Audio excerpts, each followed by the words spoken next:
자, 효과적인, 틀어주세요. 괜찮아요? 네. 효과적인 성경 읽기 가이드라고 여기 한번 보세요. 제가 이거를 이제 준비했거든요.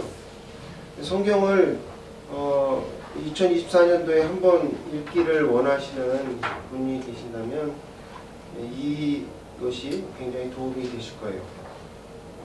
옆에 그 체크하는 란도 만들어놨고, 순서가 성경을 읽을 적에 창세기서부터 이렇게 성경에 나와 있는 순서대로 읽는 것이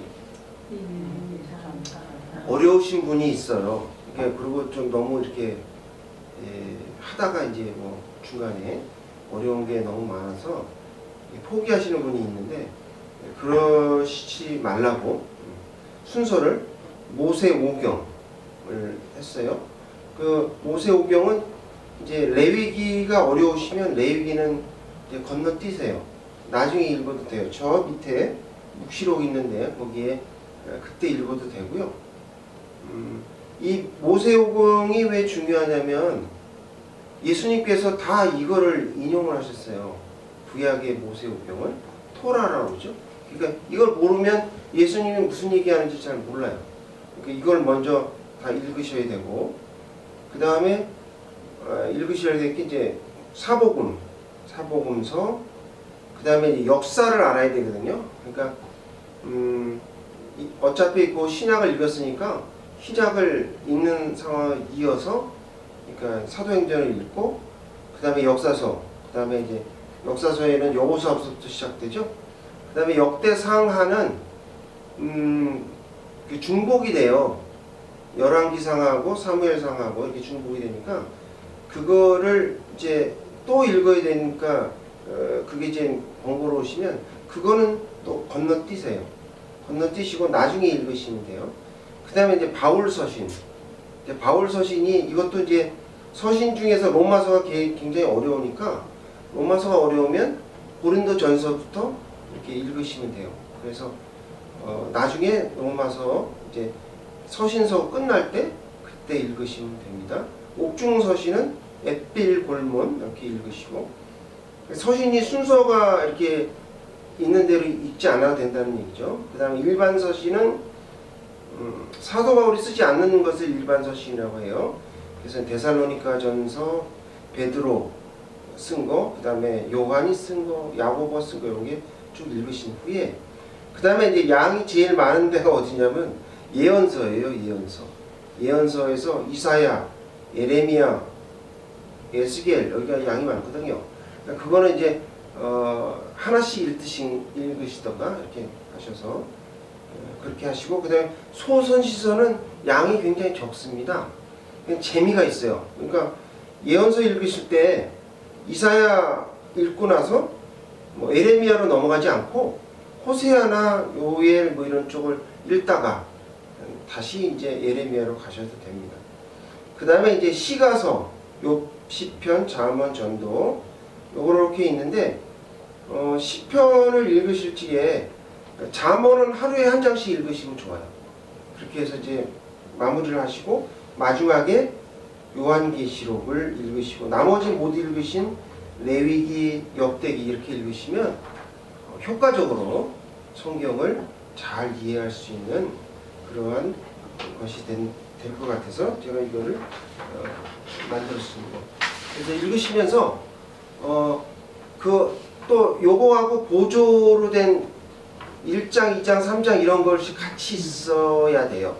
그래야 이 1장, 2장, 3장을 같이 이렇게 하실 수가 있으니까 체크를 하면서 하면 또 그걸 지워가는 재미도 있거든요. 그렇게 읽으시면 될 것 같습니다. 다시 설교로 돌아와서 오늘 여러분에게 드리는 효과적인 성경 읽기 가이드와 여기 나와 있는 고려 전쟁 이야기는 여러분에게 드리고자 하는 말씀이 아니고 여러분의 자녀들에게, 우리의 후손에게 말씀을 전하는 것입니다. 영상에서 보신 것은 이 거란이 40만 대군이 쳐들어와요. 40만 대군이 쳐들어오는데 도순검사 양규가 이끄는 고려군 3,000명이 흥화진에서 이 그 고려군을 지켰던 기적과 같은 일이 있었습니다. 고려의 양규 장군은 우리 이순신 장군에 비교할 바는 아니지만 매우 훌륭한 분이십니다. 근데 이 양규와 같이 함께 이렇게 그 흥화진 성을 지켰던 군사들과 백성들은 아주 참 훌륭한 사람들이죠. 왜냐하면 그 1대 130, 한 명당 133명을 상대해야 되는. 그러니까 이게 뭐 누가 봐도 이건 질 수밖에 없는 거죠. 그런데 군과 민간인이 하나가 돼서 7일 동안 버텼거든요. 7일 동안 버텼으니까 참 이거는 전쟁 역사상 매우 드문 일입니다. 그리고 우리의 정말 귀감이 되는 일이에요. 여기 그 백성들이 아까 영상에서도 보셨지만 물을 날라주고 7일 동안 물을 날라주고 밥을 서서 먹고 화살이 다 떨어지잖아요. 그럼 그거를 이제 백성들이 가서 날라줬단 말이죠. 근데 뭐 화살이 뭐 군사나 뭐 백성이나 가립니까? 날라오는데 그러다가 맞으면 죽는 거죠. 그 목숨을 걸고 7일 동안 버텼다는 거예요. 참 대단합니다. 참 그들의 용기에 머리가 저절로 숙여지는 일이죠. 이제 이 황제가 이제 돌아오긴 합니다만 호족들이 그런 반발이 막 일어나고 그러니까 나중에 이제 강감찬이 나서요. 강감찬이 나서서 말하기를 일반 도적이나 이런 거는 호족들이 막고 백성들을 보호할 수 있지만, 그죠? 외국 다른 나라 주변 그 거란이나 이런 데서 외적이 쳐들어오면 호족의 힘으로는 막을 수 없다. 그러나 어떻게 해야 돼요? 우리 다 같이 힘을 합쳐서 그 거란을 막아야 된다, 저지해야 된다, 이런 말을 그 강감찬이 하게 됩니다. 이게 원래는 무신이었어요. 문신. 원래는 문신이었거든요. 장군이 아니고 문신이었는데 2차 때도 가진 고초를 당하다가 이게 이제 거란을 이게 몰살시키지 않으면 이게 또 쳐들어올 것이다. 벌써 한 번 쳐들어오고 두 번 쳐들어오고 세 번 쳐들어올 거 아니에요. 그러니까 3차 전쟁 때 이 그 귀주대첩, 유명한 귀주대첩 때 이 그 강감찬 나이가 72세였어요. 72세. 노병입니다. 노병. 노병은 죽지 않았다. 이렇게 하면서 직접 출정해서 귀주성에서 목숨을 걸고 싸웁니다. 그 결과 어떻게 되냐면 군사가 어떤 분은 한 10만이라는 분도 있고 20만 명이라고 그러는데 제가 봐서는 한 20만 명이 맞는 것 같아요. 왜냐하면 2차 때 40만 명이었으니까 10만 명보다는 한 20만 명 왔을 것 같아요. 그 20만 명이 다 몰살당했어요. 그리고 도망간 사람은, 압록강을 건너간 사람은 불과 3,000명에 불과했어요. 대승을 벌였죠. 그 당시에 거란이 얼마나 넓은 지역의 영토를 가지고 있었냐면 그 몽골과 밑에 그 이 한족이 있던 그것까지 다 영토를 갖고 있었어요. 근데 그렇게 큰 나라가 이 일로 인해 가지고 망하게 되죠. 그런 큰 타격을 받았죠. 중국을 호령했던 그 거란이 역사 속에서 사라져버린 거였어요. 이게 이제 강갑천 장군님이 이제 막 개경으로 금이 환양을 이제 쫙 이제 하고 있는데 현종이요 금으로 만들었대요. 금으로 만든 이렇게 아름다운 꽃, 화관이라고 하죠. 화관을 가지고 직접 마중을 나갔어요. 마중을 나가서 이 강감천 장군 머리에다가 이렇게 쓰여졌다라는 이야기가 기록되어 있습니다. 우리가 이런 고려 거란 전쟁의 드라마가 왜 지금 나올까? 이거 대하 드라마인데요. 오늘 우리가 읽은 데가 대하 아닙니까? 근데 대하 드라마인데 이런 대하 드라마가 왜 나올까? 이거는 이제 모든 이제 드라마는 그냥 뜬구름 없는 게 아니고 우리의 현실과 어느 정도 밀접한 관계가 있다라는 얘기거든요. 그래서 이제 이런 드라마가 시사하는 바가 큽니다. 그런 드라마인데 오늘 보니까 전쟁이 일어나자마자 겁에 질린 고려 백성들은요 한편에서는 항복하고 거란의 신하가 된 사람도 있어요.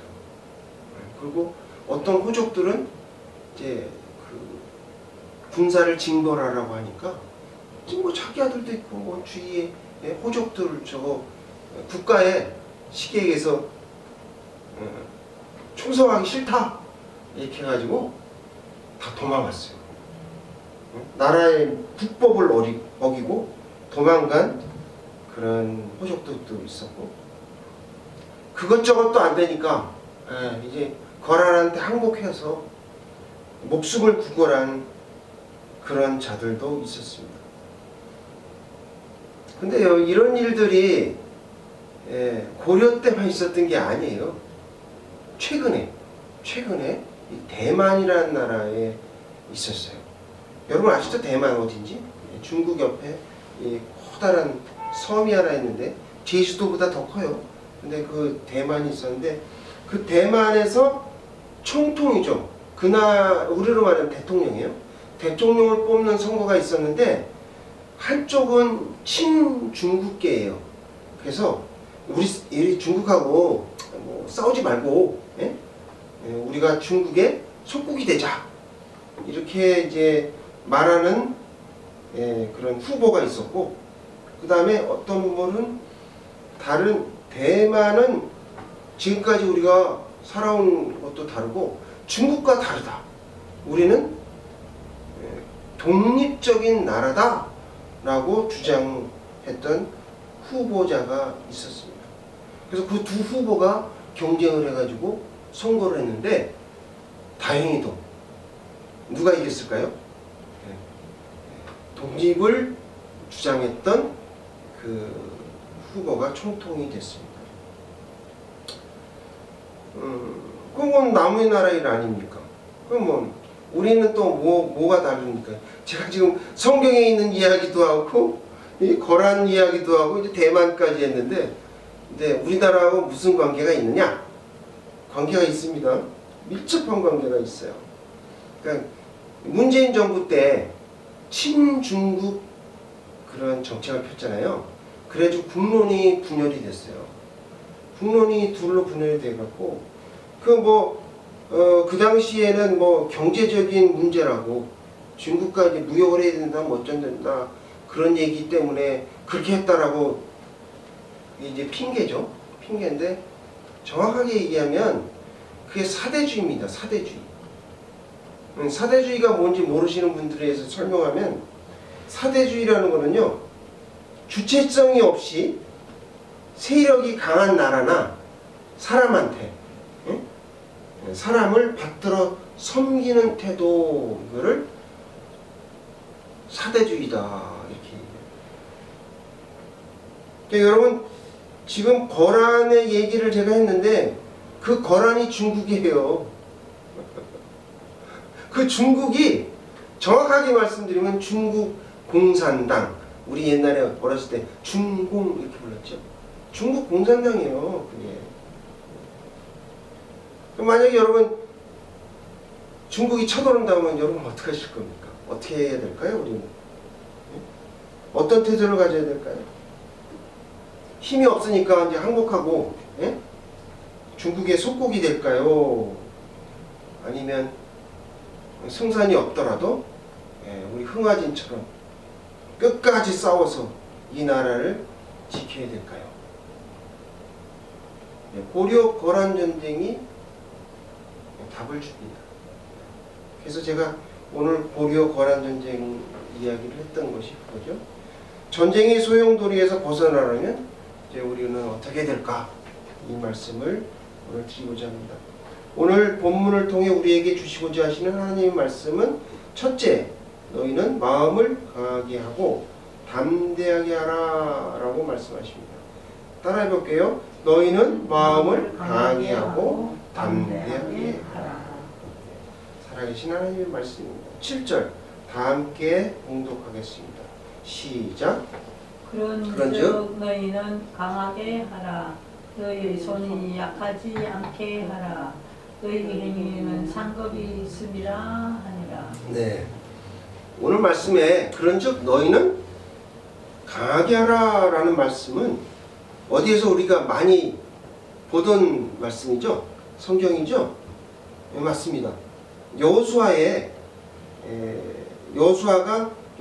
나오는데 이스라엘 백성을 이끌고 여호수아가 요단강을 건널 때 하나님이 우리에게 주신 말씀입니다. 주보 뒷면에 한번 보실까요? 다 함께 읽어볼게요. 시작. 내가 되게 명한 것이 아니냐. 강하고 담대하라. 두려워하지 말며 놀라지 말라. 내가 어디로 가든지 내 하나님 여호와가 너와 함께 하느니라 하시니라. 이 말씀과 같은 의미의 말씀입니다. 지금 이스라엘은요, 우리 거란 지역이 쳐들어온 것 같이 풍전등화였어요. 대하 14장 9절에 보면 그 이제 앞장이죠. 앞장에 보면 구스 사람 세라가 이스라엘을 치려고 자그마치 군사 100만을 끌고 왔어요. 100만. 100만이고 병거, 병거라는 거 우리로 말하면 탱크예요. 탱크를 300대를 끌고 왔는데 마레사라는 곳에 쳐들어왔습니다. 구스는 어디일까요? 구스는 지금의 에티오피아를 이야기합니다. 이제 얼굴 검은 사람들 있죠? 조금. 얼굴이 이제 좀 작아요, 우리보다. 이렇게 주먹만한 그런 사람들이 이제 구스 사람인데, 갑자기 구스 사람 세라가 이스라엘을 쳐들어왔어요. 근데 왜 갑자기 쳐들어왔지? 그것도 100만 대군이나 이끌고. 저는 아무리 생각해도 이해가 되지 않았어요. 그래서 이제 성경을 이렇게 찾다 보니까 그 이후에 단서를 찾게 됐습니다. 거기가 바로 12장 3절인데요. 12장 3절에 보니까 르호보암이요. 르호보암은 누구의 아들이냐면 솔로몬의 아들이죠. 르호보암이 하나님께 죄를 범함으로 르호보암 5년 때 하나님께서 애굽의 시삭을 예루살렘으로 보내십니다. 르호보암을 하나님께서 다른 사람, 그러니까 우리가 죄를 지으면 다른 사람의 손을 이용해서 혼을 내세요. 그래서 이제 애굽의 시삭이 병거가 1200대. 야, 여기는 탱크를 많이 갖고 왔네요. 1200대를 갖고 왔네요. 그리고 마병이 6만. 우리로 말하자면 비행기 비슷한. 그때는 비행기 없었으니까. 마병이 6만. 그와 함께 온 동맹국 리비아 구스 병사가 여기는 몇만 명이라는 말을 아예 내놓질 않았어요. 헤아릴 수 없었다. 셀 수 없는 거죠. 너무 많으니까. 올 사람은 다 와라. 이렇게 했나 봐요. 근데 그 이유가 여기 나오는데, 그래서 애굽 시삭이 예루살렘을 점령해서 어떤 일을 벌였냐? 성전에 있는 보물과요, 솔로몬이 만든 금방패가 있어요. 솔로몬이 옛날에 금으로 방패를 만들었는데, 그래서 그거를 성전 창고에 놔뒀는데, 금이요 600세켈이라고 해요. 600세켈짜리 200개, 600세켈짜리, 그건 아마 큰 방패일 거예요. 이렇게 머리부터 눈까지 이렇게 막을 수 있는 큰 방패. 그러니까 금이 많이 들어갔겠죠. 그래서 그것이 200개. 그 다음에 작은 방패, 그러니까 가슴하고 여기 이 상체만 보호할 수 있는 금방패. 그거를 몇 개 만들었냐면 300개. 그러니까 도합 500개가 있었는데 그게 다 금이잖아요. 그걸 다 훔쳐갔어요. 빼앗아갔어요. 빼앗아갔어요. 훔쳐간 게 아니죠. 빼앗아갔어요. 빼앗아. 그러니까 구스 사람 세라는 황금 맛을 본 거예요. 그러니까 저렇게 금이 많으니까 우리가 찾지 못해서 그렇지 찾으면 또 있을 것이다. 이렇게 생각하고 다시 쳐들어온 거죠. 이게 마레사라는 곳이 어디냐면, 지난번에 저희가 영상으로 한번 보여드렸는데 그 이제 사자 나오고 무덤 안에 뭐 이렇게 화마도 보여드리고, 그 다음에 막 이렇게 그 밑에 지하에 올리브 자른 거라든가 이런 거 보여드렸잖아요. 그곳이 이제 마레사인데, 그 마레사 쪽에 다 몰려 있는 거죠. 그곳은 셰펠라 지역인데 평지가 있고 물과 목초가 풍부해요. 근데 이제 이렇게 한쪽으로 이렇게 이제 구릉이라고 그러죠. 구릉이 있는 높은 곳이 있는데 거기는 이제 산지예요. 그러니까 대군이 이제 마레사에 쳐들어오니까 이제 이 르호보암이 이쪽 산지에다가 아사가 이제 산지에 이렇게 진을 친 거죠. 근데 그때 당시에는 유다의 30만 명, 그리고 베냐민 지파에서는 작은 방패 드는 사람하고 활을 쏘는 궁수들 포함해서 한 28만 명, 그래서 모두 58만 명이 있었다고 그래요.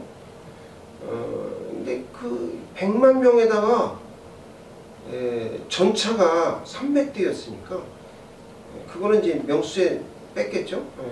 그랬으니까 들판에 이제 그걸 보면 아무리 뭐 마음이 굳센 사람이라도 겁에 질리게 되죠. 겁에 질리게 되죠. 그래서 아사가 스바다 골짜기에 진을 치면서 하나님께 묵로와 부르짖습니다. 그게 14장 11절에 주보 뒷면에 나옵니다. 다 함께 읽어볼게요. 시작. 강한 자와 약한 자 사이에는 주밖에 도와줄 리가 없사오니 우리 하나님 여호와여 우리를 도우소서. 하나님께서 그의 기도를 들어주세요. 이스라엘을 불쌍히 여기셔서, 그래서 이제 세라의 군대를 다 물리쳐 주십니다. 그래가지고 그 아사가 이제 아까 강감찬처럼 금이 환영을 하는 거예요. 금이 환영을 해서 이제 이스라엘 성으로 이렇게 올라오고 있는데, 그때 이제 승전가를 부르면서 이제 올라오고 있는데, 선지자 오뎃의 아들 이사랴가 나와가지고 왕을 맞이합니다. 그러면서 이제 하나님의 예언을 선포하는데요. 그것이 이제 아까 요 읽었던 말이 나오는데, 이제 의기양양해가지고, 아사가 의기양양해서 교만해질 때에 이런 말씀하세요. 만일 너희가 여호와와 함께하면 여호와도 너희와 함께 하시지만 너희가 여호와를 버리면 그도 너희를 버리신다라고 말씀하셨습니다. 오늘 그 말씀에서 왜 이런 말씀을 했을까? 그게 바로 이제 15장 3절에 나와요. 15장 우리 읽었던 3절 다 함께 읽어볼게요. 15장 시작. 이스라엘에는 참신이 없고 가르치는 제사장도 없고 율법도 없은 지가 오래되었으나 이렇게 나오고 있어요. 이렇게 쉽게 얘기하면 산무 세 가지가 없다는 것이죠. 세 가지가 없어요. 그러니까 이 말의 참뜻은 오랫동안 이스라엘은 참 하나님을 모시지 않았고 우상을 섬겼죠. 우상을 섬겼고. 그리고 참된 제사장이 없었다는 거죠. 그거에 대해서 못하게 하거나 잘못됐다고 지적하는 사람이 아무도 없었고, 또 말씀과 행함을 멀리한 지가 오래됐다. 그 말씀을 하시는 거죠. 근데 뭐 여러분 그 당시나 지금이나 다른 게 있습니까? 별반 차이가 없어요. 한국교회는 그러면 무엇이 없어진 지가 오래됐을까요? 한국교회는 무엇이 없어진 지가 오래됐을까? 전 잘 모르겠습니다. 정확하게. 근데 이 모두가 우리의 죄로 인한 결과라는 것은 확실합니다. 하나님께서는요, 아사에게 이렇게 그러면서 이제 종교 개혁을 하라고 말씀을 하세요. 그래서 그 일을 이렇게 잘 수행하려면 어떻게 됩니까? 마음을 강하게 하고 담대하게 하라고 이게 명령하신 거예요. 명령. You must be brave. 이렇게 명령하신 거예요. must라는 말은 명령이죠. 뭐뭐 해야만 한다 그런 뜻이에요. 그러므로 너희는 마음을 강하게 하고 담대하게 하라고 말씀하십니다. 두 번째로요, 선한 싸움을 절대로 포기해볼게요. 선한 싸움을 절대로 포기하지 말라. 거룩하신 주님의 말씀입니다. 아까 우리가 7절을 읽었잖아요. 제가 읽어볼게요. 그런즉 너희는 강하게 하라. 너희 손이 약하지 않게 하라. 너희 행위에는 상급이 있음이라 하니라. 아멘. 자, 여기 7절에 너희 손이 약하지 않게 하라. 이게 무슨 뜻일까요? 이게 무슨 말씀일까요? 여러분 중에 손 아프신 분이 계신가요? 네. 정형외과에 가가지고 물리치료 받으시고 또 한의원에 가서 침 맞으시고 그러시죠? 근데 또 어떤 분은 또 나 손이 뭐 관절이 안 좋아서 손 관절에 좋은 뭐 이렇게 약품을 바르거나, 저도 좀 여기 좀 안 좋은데 약을 드시거나 그러잖아요. 그런 뜻일까요 이게? 너희 손이 약하지 않게 하라. 그런 뜻이 아니고요. 영어 성경에 보니까 Don't give up. 포기하지 말라. 손을 안 쓰면 포기하는 거잖아요. 포기하지 말라 이런 말씀이죠. 그럼 뭐 그렇다면 도대체 무엇을 포기하지 말라는 말씀입니까? 그게 이제 오늘 읽은 15장 12절 14절에 나와 있습니다. 다 함께 읽어볼게요. 시작. 또 마음을 다하고 목숨을 다하여 조상의 하나님 여호와를 찾기로 언약하고 이스라엘 하나님 여호와를 찾지 아니하는 자는 대소 남녀를 막론하고 죽이는 것이 마땅하다 하고 우리가 큰 소리로 외치며 피리와 나팔을 불어 여호와께 맹세하라. 와, 이건 놀라운 말씀입니다. 우리나라는 지금 기독교가 들어온 지 200년이 넘지만은 이런 일이 한 번도 없어요. 그렇잖아요. 아니 남녀, 대소, 큰 사람 작은 사람, 남자 여자 상관없이 예수를 안 믿는 자는 다 죽여버린대. 이런 일이 있었습니까? 대단하죠. 대단한 겁니다. 마음을 다하고 목숨을 다하고 예? 하나님을 찾기를 언약했다. 아, 대단하네. 이거를 아사 왕의 공적인 장소에서 맹세를 했습니다. 그러니까 이거는 이런 그 맹세를 하나님께서 포기하지 말라. 하다가 그냥 하루 이틀 하고 끝내지 말고 지속적으로 하라. 이런 말씀이죠. 아사 왕은 자신이 맹세한 약속을 하나님과 백성 앞에서 어길 수가 없었어요. 이렇게 뭐 자기가 큰 소리로 이렇게 약속을 했거든요.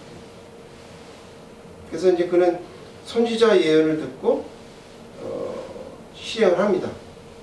바알과 아세라상이죠. 예, 바알과 아세라상을 없애고, 그다음에 에브라임의 산지에 있는 우상을 없애고, 또 여호와의 낭실, 그 현관이죠. 그때 아마 뭔가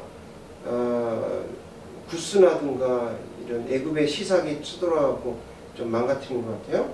여기를 이제 제단을 다시 보수하고 재건을 했습니다. 또한 이제 우상 숭배를 한 할머니, 이제 여기는 어머니라고 나와 있는데 아마 좀 어머니 같은 할머니이지 않았나. 왜냐하면 마아가가 아니죠. 아비야. 르호보암 다음에 아비야. 얼마 하지 않았어요.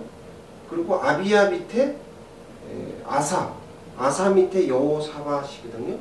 그러니까 할머니예요, 할머니. 할머니가 이제 할머니를 우상 숭배했다고 태우의 자리에서 내리고 평민을 만들었어요. 그래서 마아가가 섬기던 아세라 목상을 가루로 만들어서 기드론 냇가에다가 뿌렸습니다. 불살랐어요. 불살라고 뿌렸어요. 그 마아가는 어떤 사람이냐? 르호보암의 아내예요.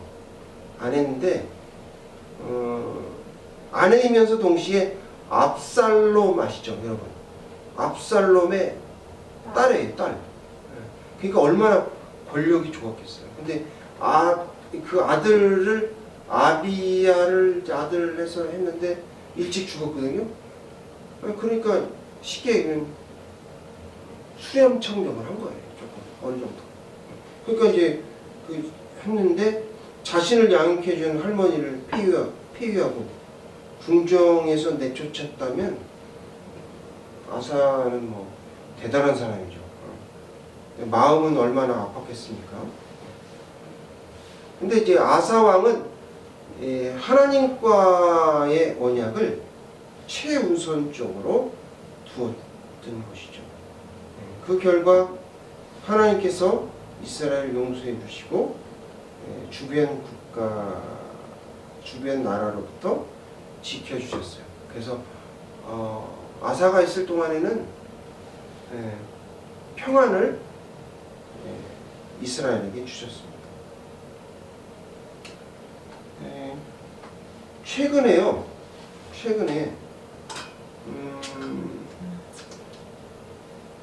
기사를 봤는데 병역을 금치 못한 일이 있었습니다.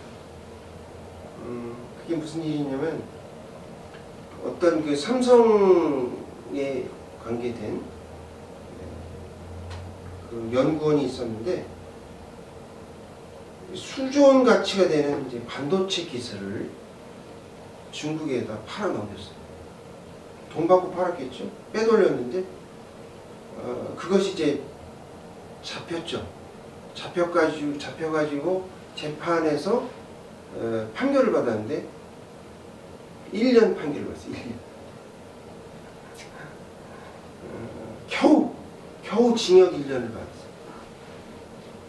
이게 국가 핵심 기술이라는 것은요, 그 사람 혼자서 이렇게 우리가 한 게 아니고 많은 돈과 그 주위의 사람들, 연구원이 하나겠습니까?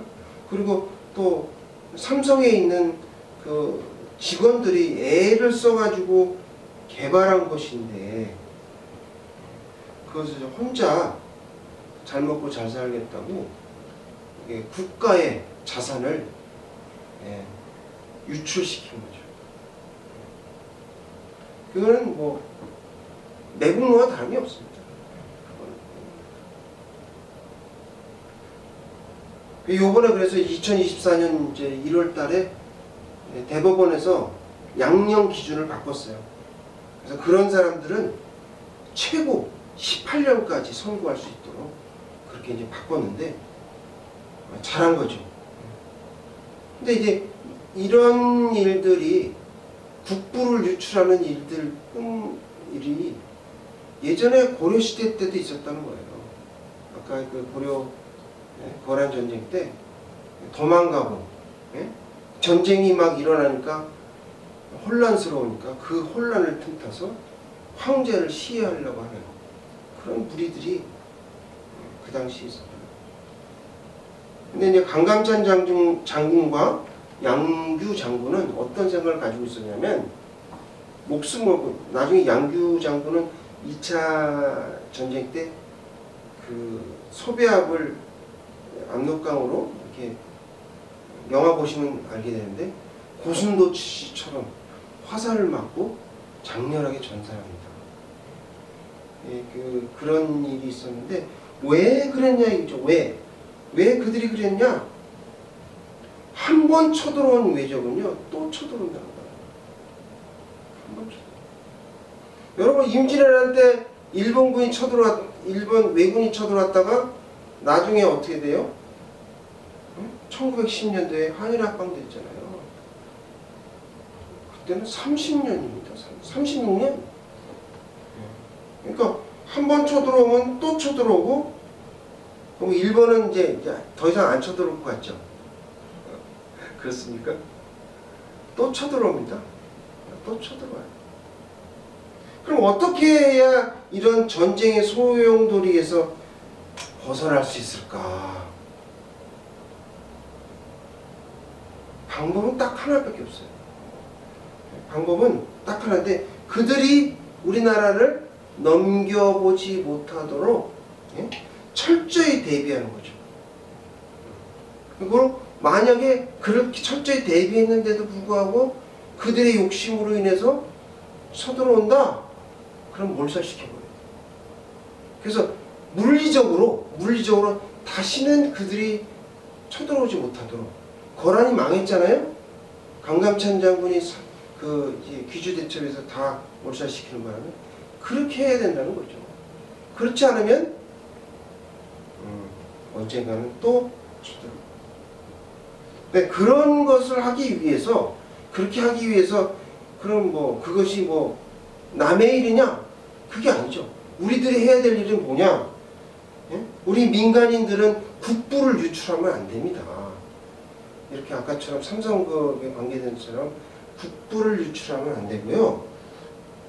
공무원들은 자신의 봉급에 만족하고 뇌물 받거나 그래가지고 비리를 일으켜서 큰 그 국가에 해를 끼치는 일을 하면 안 돼요.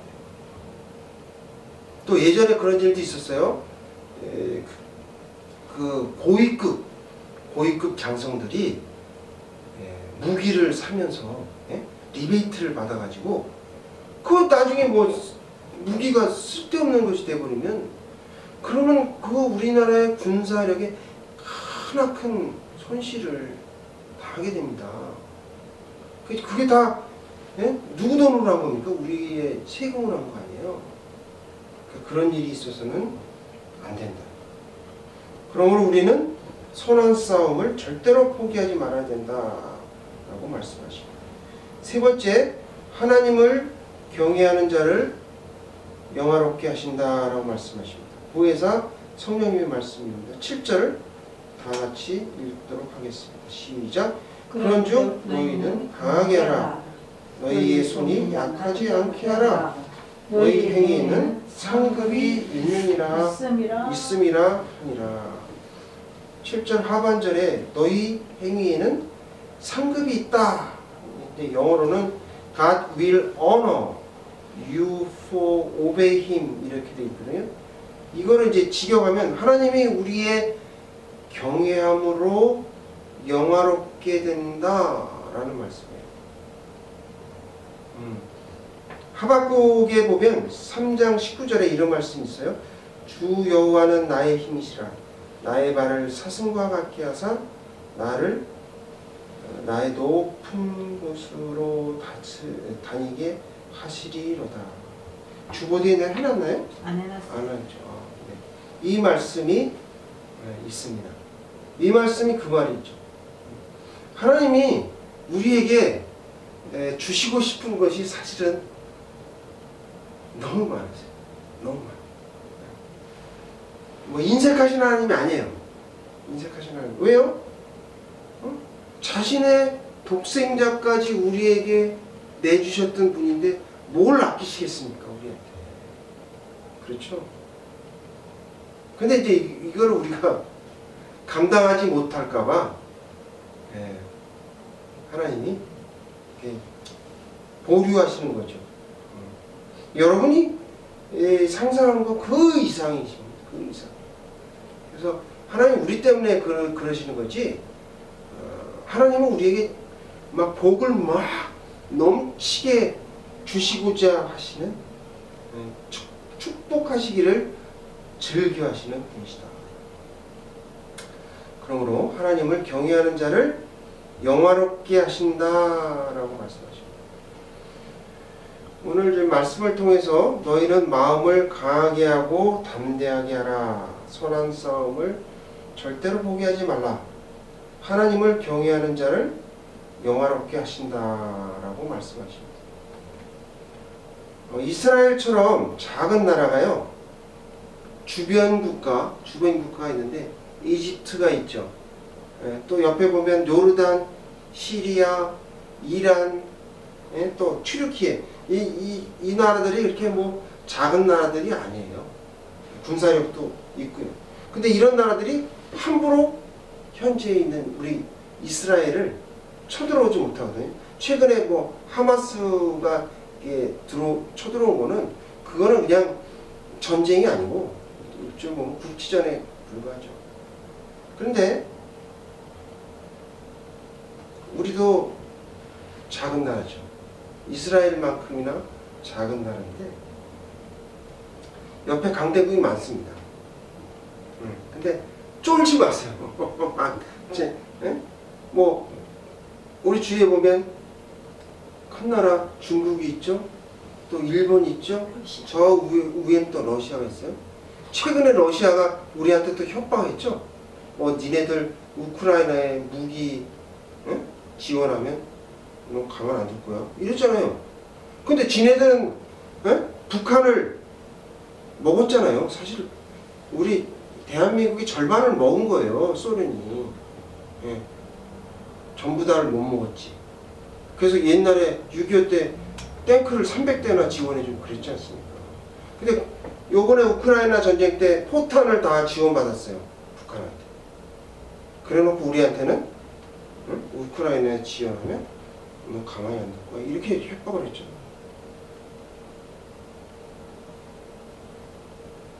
근데 저희가 그렇게 약한 나라가 아니에요. 여기 한번 보시면, 한번 보실게요. 여기 보시면 여기 나오죠. 이렇게 보면 미국이 군사력, 세계 군사력 순위인데 미국이 1위예요. 그 다음에 러시아, 중국, 인도, 그 다음에 5위예요. 한국이 5위예요.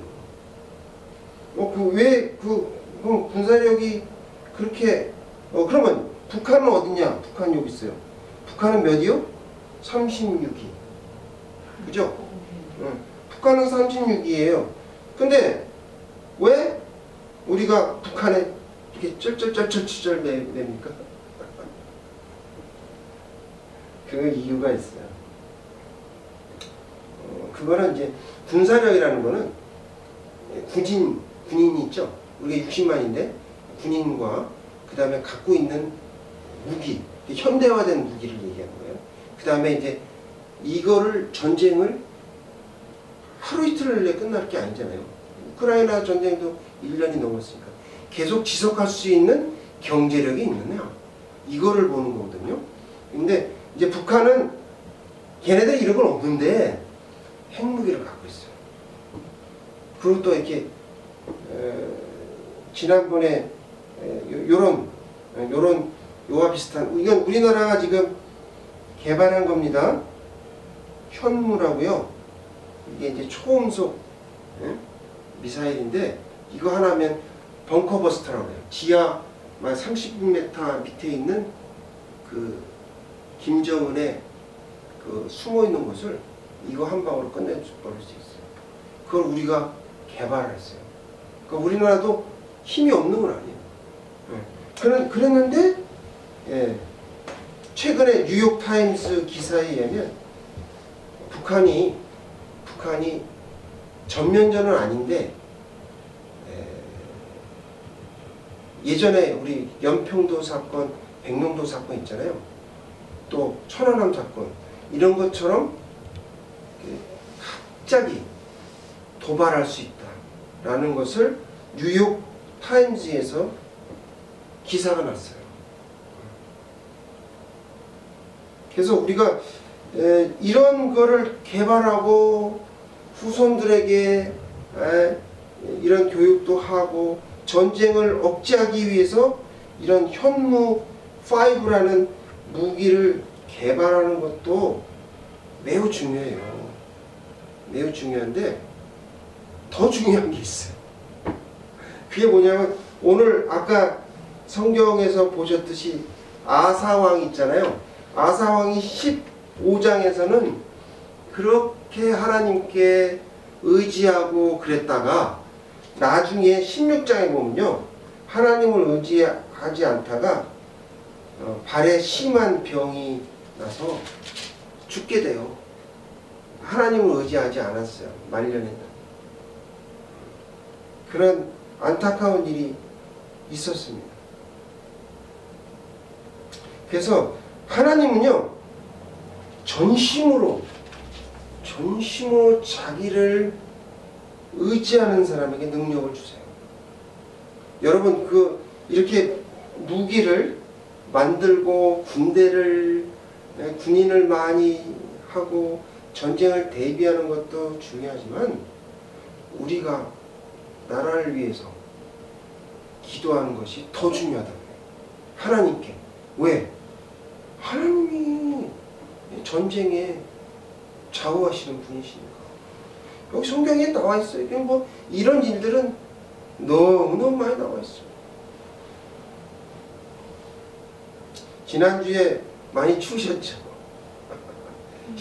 영하 10도 이하로 떨어진 적이 좀 많았는데, 이러한 혹독한 이 추위를 견뎌내고 조금만 기다리시면 봄이 옵니다.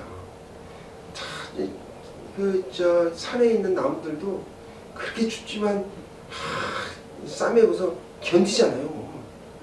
우리도 어떻게 해야 돼요? 견뎌내야 돼요. 견뎌내야 돼요. 온 천지가 이제 꽃이 만발하고, 그 다음에 이제 꽃 구경 갈 날이 머지 않았습니다. 1월 근데 다 지나갔고, 이제 2월 말이면 3월 초 이렇게 되면 꽃이 피는데, 우리도 정말 이런 이 중국이나 소련이나 이 북한으로부터의 이런 혹독한 추위를 잘 대비하고 견뎌낸다면, 언젠가 우리나라는 계절의 봄이 아니라 그렇게 우리가 평화로운 날이 올 겁니다.